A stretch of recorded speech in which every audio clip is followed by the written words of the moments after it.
Hello and welcome to the monthly Marquee. I'm your host, Art Lovins, director for the Hardin County Schools Performing Arts Center. Our first guest this month is also our adult PAC spotlight. Please welcome Corey Kieslick. Corey, I'm always afraid that I'm saying your name incorrectly. Did I get that right? You did. So yeah, the way interesting. When my mom, when she married, she came up with a little game to try and like figure it out. So it's like you have a set of keys, yes, and you lick them. Although I wouldn't recommend that you actually do that. Not after COVID. No, horribly unsanitary. Yeah. So, but yeah, no, it happens, and I'm excited to be here. Well, and if people are watching and they think they recognize you, what might they have seen you at? So if they were watching the PAC, Arsenic and Old Lace, which happened 2 years ago now, I was Mortimer in that. In terms of maybe more a little bit long-reaching, if they've been to the Bardstown area, the Stephen Foster story. So I started when I was about 9 years old. I was young Andrew Carnegie. I was about this tall. And yeah, I did that all the way through high school, went to college, so I left for a few years, came back 2021, and then again this summer, so where I played Dunning Foster, which is Stephen's older brother, and then I was in the ensemble for Cinderella, which was a great time. Pretty much just went straight from that into working on Secret Garden, so really exciting stuff. How'd you get started as a young kid? As a performer, it was... was this like something you saw people on TV and decided you had to do this? I was watching Star Wars, and I was like, that looks weird and crazy. I want to do that. First, I was like, oh, maybe I could be a director, and then I realized, like, oh, that's behind the camera stuff. The people, they won't know my face. So then I was like, well, how about I be an actor? I mentioned it to my mom, and she mentioned it to my grandmother, who was doing radio work in Bardstown. Where she met Rick Dildine, who was the current director at Foster at the time, and mentioned, hey, my grandson wants to be a performer. And he was like, okay. Right. And then pretty much the rest is history. So yeah, I've been with at Foster. Oh my gosh, pretty much. Yeah. I always find the story about how people get involved, because it's never a direct course. Yeah. You know, it's everybody's path into it is always different. You can start at when you're really, really young, or I mean, other people who've jumped in when they're well after, retirement or what have you. So yeah, it's that's what's kind of interesting and what's really great about this industry is just like there is no set course for anything. Yeah. But you did go to college, went to Western, got a degree. I think it's one of the things that a lot of young performers look at and are trying to weigh that decision. Right. If they're really interested in performing, do I just jump in both feet into the industry, or should I go to college and get a degree? And how do you think you've benefited from going to Western and getting a degree? A lot of it was, I mean, and there were certainly things that I learned like from classes, and I've always gotten better just by doing. And I know that some people are like that. For me, I just knew just emotional and intellectual maturity, I guess would be the word. There was no way I would have been ready at 17, 18 to go out into the real world and try and, because this, even now, it's like, oh, this is difficult. It would have been really tough just going straight in. So that's what I really needed college for, was trying to like basically just focus. What do I want to do? I need to get myself mentally prepared for what this, and I think Western did a good job. That's so funny, because I went to Western as well, and that so aligns with what happened to me. I look back on it now and I go, there's no way I could have gone to New York or Chicago or LA fresh out of high school. Yeah. I just wasn't mature enough. And it gave me the time. Western gave me a lot of time to make mistakes. Yes. And that's learn from in this them. business, that's vital. It's absolutely, even through the rehearsal process, you need to fall to stand back up and come at it at a different angle and be better at it. Absolutely. So where do you go from here? Are you planning to stay in Kentucky? Or, because when I was your age and trying to do it, staying in Kentucky to get work as a performer was not even an option. Right. So far it's been good.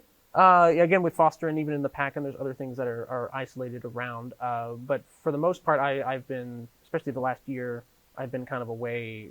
2022, I was up in Ohio and I did stuff in Tennessee. So probably moving around is probably what would be my best bet. I'm trying to look to see maybe to be heading elsewhere, probably maybe for Christmas or what have you. So probably staying in Kentucky, at least for the short term, is probably not the goal, but you never know. Life is a funny way of bringing you back home. So. Isn't that the truth? Yeah. And I know that one of your first experiences with us was back in Annie Get Your Gun. We were trying to remember. We think it was about 10 years ago. I think so. It was in 2013. I think 2013. So you would have been 14, 15, 14 or probably. 15, Yeah. So about the age Ethan is now in our show. there you go. Yeah. Now, how did that experience fall into things for you? And to get your gun. Yeah. It's At just such an because right. that was one of Well, our and first pro-ams. Yeah, and it's a different experience having been, again, by that point I had just been doing foster. That was the only professional sort of stuff. It was just sort of just seeing it at a different angle, seeing a different director, seeing a different style of how things can work. You know, it's familiar because the pro-am, it's really interesting because you have these professional actors that are, you know, at the top of their game trying to, you know, provide, you know, what they provide, and then you also have the amateurs that are like kind of like that's the community, that's the grounding sort of the talent there. So you're seeing kind of familiar, oh, I know this kind of community theater-esque like talent, but also still seeing that professional work and still seeing things that you're like, okay, that's what they do. Well, then maybe that's something that I need to work on, or that's something that I need to incorporate as well.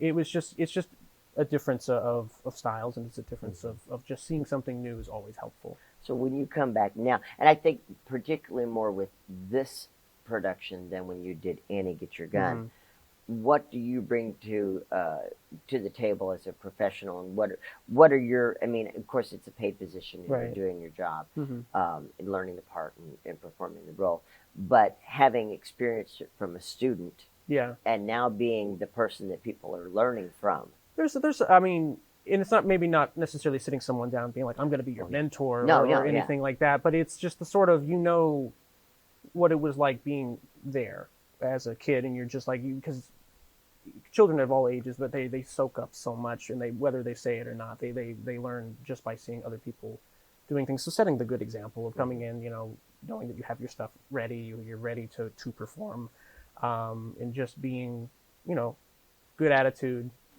coming ready to work. Leading by playing a lead actor and leading by example. Yeah, exactly. Yeah. Well, Corey, thank you so much for your time. Absolutely. I'm looking forward to the next thing you've got going on. I am too. You can catch Corey in the Secret Garden at the Hardin County Schools Performing Arts Center. Opens September 15th and runs through the 22nd. Tickets are available online at thepack.net, or you could call 270-769-8837. Our next guest on the Monthly Marquee is our student spotlight. Please welcome Miss Lucy Malone. Lucy, how are you today? I'm good. And this is your second limousine ride you've ever had? Yeah. What was your first? My first one was with my grandparents, and they were going to do a surprise, and they took us to the basement. I guessed it. You guessed it. Yeah, I guessed it. And so, how did you guess it? How did you know? I just had a feeling. I don't know. And Intuition. Yeah. And you took the limousine to Olive Garden. Yes. Yes. Well, we want to thank Skaggs Limousine for providing services today. And it's been a lot of fun. We've gotten to sing some songs from the show for some people for one radio station, and we're going to do Noon Rotary as well. What do you like about the songs in the show that you get to sing? I think that they're nice because they're not like really. I'm not the person who sings the really fast songs. Like that's Corey. Yeah, yeah, it is. Yeah. So I like my songs because they have meaning to them, and it's not like about like just saying the words. It's about really thinking about what the words mean. I totally agree. And what do you think the meaning of this show is? We're talking about you're playing the role of Mary Lennox in The Secret Garden. Right. So what do you think the meaning of the story is? I don't know. I think it's more about like love and growing to get not so like to adjust to having loss and not always be so just like closed in about it. Like once somebody dies, it's just we're done. Yeah. Everything. Yeah. No, I think that's a really good analogy for that. And you are at East Hardin Middle School. Is this your first year at East? Yeah. How's your first year at East going? It's going good. That was not convincing. Yeah, it's fun. I like East. I like it. It's really fun. But school isn't my favorite in general, and I've already kind of gotten tired of going to school. But oh, gotcha. You know, same old. Yeah. Yeah. So you of course have to keep going to school. Yeah. Yeah, it's one of those things. You got a few years left. Yeah. Is there any part of school you enjoy? Well, as you get into high school, do you play play guitar, I know a little bit. I played the bass. Yeah. And I'm trying to play piano. It's a little harder. How long you been taking piano? I used to take piano lessons, but I don't anymore. Oh, okay. And yeah, my dad tries to teach me sometimes. It goes okay. Yeah, I took piano for 6 years and I still can't play piano. Yeah. I struggled with it a lot, but it taught me how to read music, which I used in singing a lot. So it helped me with that. Yeah. So at East Hardin Middle School, you get to skip some classes today, right? Yeah. Yeah. I get to skip school. So tell us a little bit about Mary's journey in the Secret Garden. So Mary lives in India. Her parents live there with her, but they die of cholera. Mm-hmm. So she gets shipped overseas to Yorkshire, and she has to live with this uncle that she's never met before. And while she's trying, she doesn't smile, I don't think, until she meets Dickon. And that's not very far, that's pretty far into the show. Yeah. And so she's a little sassy, she's a little enclosed in, and the uncle is also very shut down over the loss of his wife because he's a hunchback, and she was the only one to really ever love him. Yeah. And so it's the journey that Mary is taking through finding herself, and she pretty much finds herself in the secret garden when she finds the key, and that was his wife's garden, and so she just kind of finds herself there. It's a beautiful story. It really is, yeah. How long have you been singing? Oh, that's a good question. I don't know.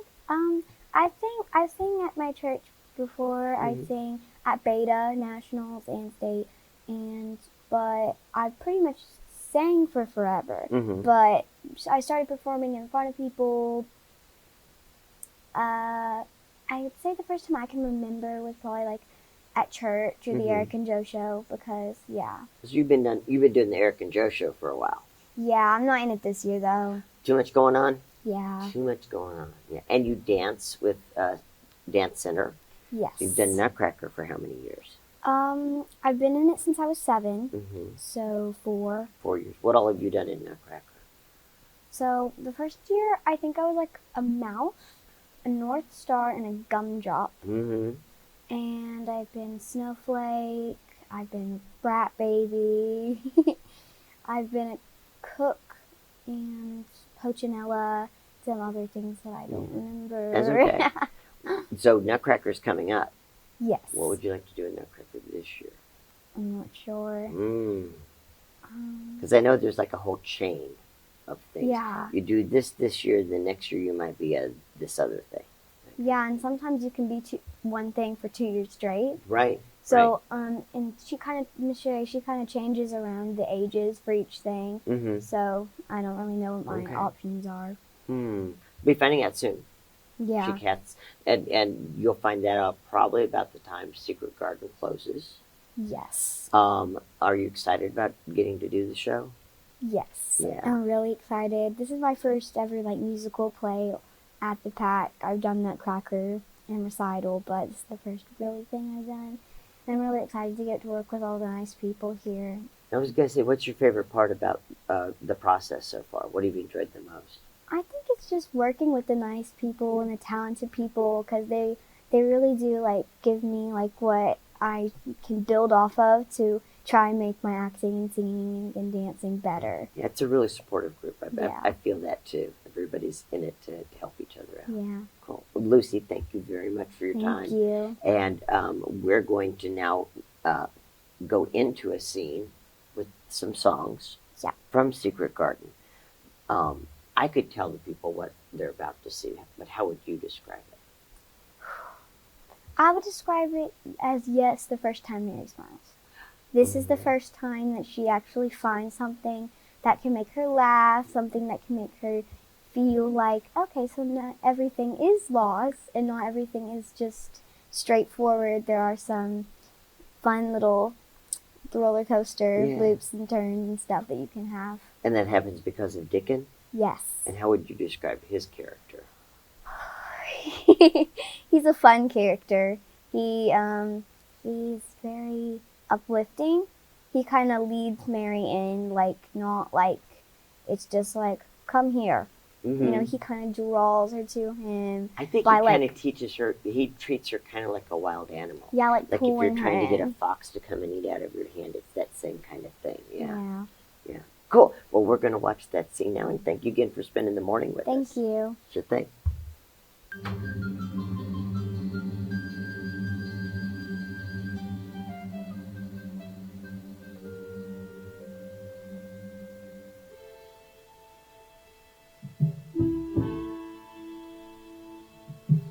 Winter's on the wing, here's a fine spring morn, rolling clear through the night from the May, I say. Winter's taking flight, sweeping dark cold air out to sea. Spring is born from the day, I say, and you'll be here to see it. Stand and breathe it all the day. Stoop and feel it. Stop and hear it. Spring, I say. Now the sun is climbing high, rising fast on fire, glaring down on the gloom, gone the gray, I say. The sun spells the doom of the winter's rain, nice and chill, let's retire from the May, I say. And you'll be here to see it. Stand and breathe it all the day. Stoop and feel it. Stop and hear it. Spring, I say. I say, be gone, ye howling gales. Be off, ye frosty morns. All ye simple streams begin to thaw. Melt, ye waterfalls. Part ye frozen winter walls. See how it's starting. Now the mist is lifting high, leaving bright blue air, rolling clear across the moor, gone the May, I say. The storm will soon be by, leaving clear blue skies. Soon the sun will shine from the day, say I, and you'll be here to see it. Stand and breathe it all the day. Stoop and feel it. Stop and hear it. Spring, I say.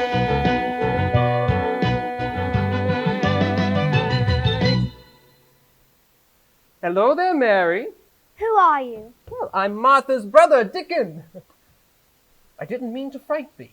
Why haven't I seen you before? A body has to move gentle and speak low when wild things is about. What sort of wild things? Well, when something is sick, I tend to it, sure I do, and I find the ponies that wander off and the eggs that roll out the nests. But look here, my mother's given you a penny's worth of seeds for your garden. But I don't have a garden. But don't you want one? One of your own, I mean. Well, there's poppies and columbine here by the handful. Well, if you don't want it. I want to go in that garden, where the robin lives. He's done nothing but chirp at me ever since I got here. You have to see, his mate is making its nest. He can't afford to have you interfering if you're not friendly. Can you tell him I'm friendly? Oh, sure I could, but what if I wasn't around and you had something else to say? It would be much easier if you learned to talk to him yourself. But what could I say that he would understand? Just tell him a little bit about yourself, and I'll translate it to Yorkshire for you till you get the way of it.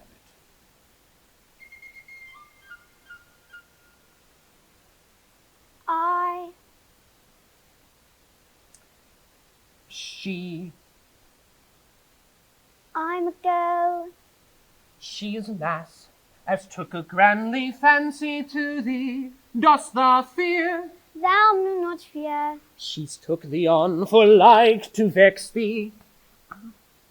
Now at the sort, Now at the sort. she knows farewell, she mun not fright thee. Canada, show me. To better dost know her. Show me the key.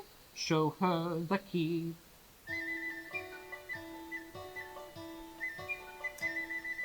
She's a lass and thou art right, she needs a spot where she can rest in. I'm unsit where I'll not be so thinking thoughts or feel a guesting. Now with the sort She fair be watching for the spring. I'll not be climbing up, I'll only be calling good morning, and fellow I'll sing. Well done, Mary. She's a lass, A trusty lass, as took a grandly fancy to thee. Canada, show To me, better dost know her. show me the key. Show her the key. Well then, I'm off then. But why? Well, a body can't find a thing in a crowd. Just tell Robin what you want with the garden, and maybe he'll help you find the key. Anyone knows where it is, it's that old bird, all right? All right then. Bye.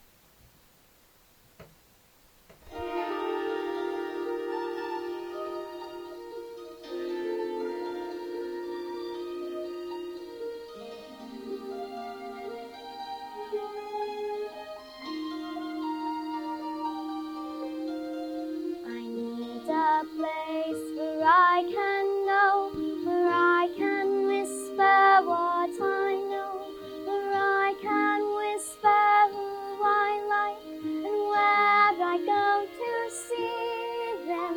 I need a place where I can hide, where no one sees my life inside, where I can make my plans and write them down, so I can read them, a place where I can bid my heart be still, and it will mind me, a place where I can go when I am lost, and there I'll find me. I need a place to spend the day, where no one says to go or stay, where I can take my pen and draw the girl I mean to be. Having planted seeds over a year ago, we are now tending the garden. We are currently in rehearsals for the PAC's upcoming Pro-Am production of The Secret Garden. We're halfway through the process, and progress is starting to show. The costumes, scenery, and props are being created and collected as the performers diligently memorize their lines, rehearse their songs, and perfect their dance routines. As the director, I have been busy sharing my creative vision with the performers, organizing staging of each scene and song, and collaborating with the rest of the artistic team to ensure a harmonious production.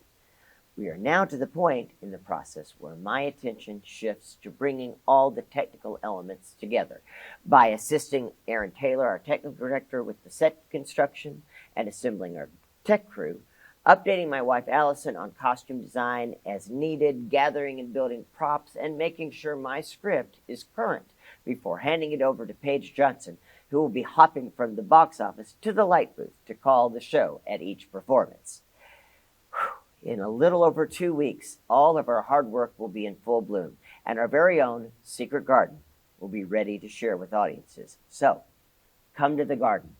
Tickets for the Secret Garden are on sale now. You can find out more at thepac.net or call 270-769-8837.